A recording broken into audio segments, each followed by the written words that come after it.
अब मैं अंशुमन सर से कुछ क्वेश्चन पूछना चाहूंगा सर। जैसे एग्रीकल्चर में इस बार मतलब अनकाउंटेबल नंबर है जिन बच्चों ने 200 आउट ऑफ 200 जो है मार्क्स लेके आए सर। इस राज जो एग्रीकल्चर में ये जो रिजल्ट रहा, इसका राज क्या है सर?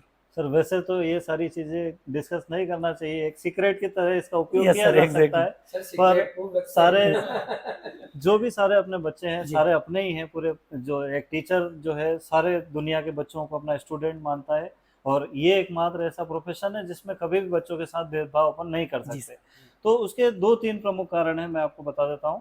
सबसे पहले तो जो कंटेंट होता है वो किसी भी कोचिंग इंस्टीट्यूट, किसी भी रिजल्ट का सबसे प्रमुख हिस्सा होता है। अगर आपने किसी बच्चे को कमजोर समझ लिया, उसको कंटेंट कम दिया, तो कहीं ना कहीं आप खुद उसकी उन्नति में बाधक बन रहे हैं। आप उसको कंटेंट पूरा दो, आप उस कंटेंट को बहुत अच्छे से एक्सप्लेन करो।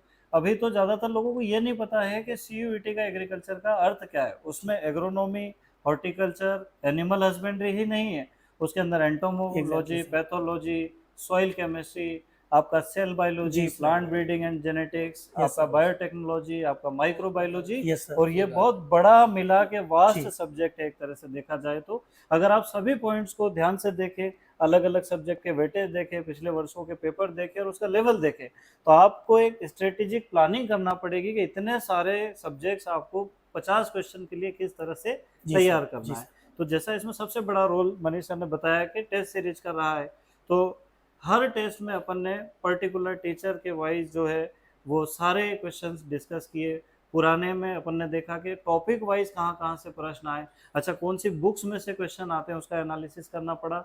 तो कहीं ना कहीं कहा जाए कि रॉयल इंस्टीट्यूट की अपनी जो टीम है, जिसमें एग्रोनॉमी में 5 फैकल्टी है, अपने हॉर्टिकल्चर में 4 फैकल्टी है, एनिमल हस्बेंड्री में 2 फैकल्टी है, आप जानते हैं बायोलॉजी डिपार्टमेंट में कम से कम 10 से 12 लोग हैं, केमिस्ट्री डिपार्टमेंट में 15 से अधिक फैकल्टी है।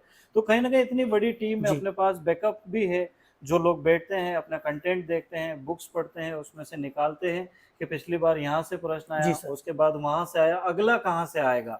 तो ये सारी जो प्लानिंग है, एनालिसिस का जो पार्ट है अपना बहुत स्ट्रॉन्ग है। दूसरा जो अपनी फैकल्टी है वो वास्ट एक्सपीरियंस वाली फैकल्टी है, मल्टीपल एग्जाम्स उन्होंने पढ़ाए हैं, और पिछले 4-5 सालों से पूरी तरह से सीयूईटी, जेईटी और जितने भी स्टेट के एग्जाम्स है उन पे अब वो लोग पूरी तरह से पारंगत हो चुके हैं। तो कहीं ना कहीं कहा जाए कि 50% योगदान इंस्टीट्यूट और फैकल्टी का है, और 50% श्रेय जो अपन बच्चों को देना चाहेंगे कि उन्होंने सुबह 5 बजे से लेके रात में उनके सोने का कोई टाइम फिक्स नहीं होता सर, 12, 1, 2, 3 बजे तक भी बच्चे पढ़े हैं। और वास्तव में धन्यवाद के पात्र ऐसे बच्चे जिन्होंने इतिहास रच दिया। पिछले साल अपने 7 बच्चे जो थे उनके 200 में से 200 नंबर थे।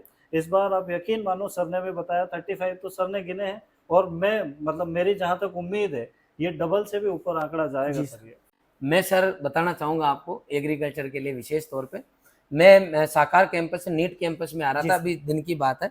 तो एक बच्चे मिल गया, अरे सर मेरे हॉस्टल का वो बच्चा है, वो 12वीं के साथ में था, उसके 545 नंबर आ रहे हैं, आपने पोस्ट नहीं बनाई। अरे मैंने कहा पोस्ट तो बनाएंगे, अभी रात को टाइम नहीं था, अब आज दिन में बनाएंगे। फिर कि सर मेरे भी 188 नंबर आए एग्रीकल्चर में, 11th वाला था वो, मतलब 11वीं का बच्चा है कि सर हमने भी फॉर्म भरा था और मेरे 188 आए हैं 200 में से। हाँ, और कि वो 1-2 टॉपिक में पढ़ के नहीं गया, नहीं तो 200 में से 200 आ जाते हैं। तो मुझे लगता है कि 11th में ही अपना बच्चों का बेसिक इतना बढ़िया तरीके से करा रहे हैं, और ओवरऑल उस बच्चे को तैयार कर रहे हैं कि बच्चा जो है 200 में से 200 नंबर ला रहा है। ये वास्तव में बहुत बड़ी बात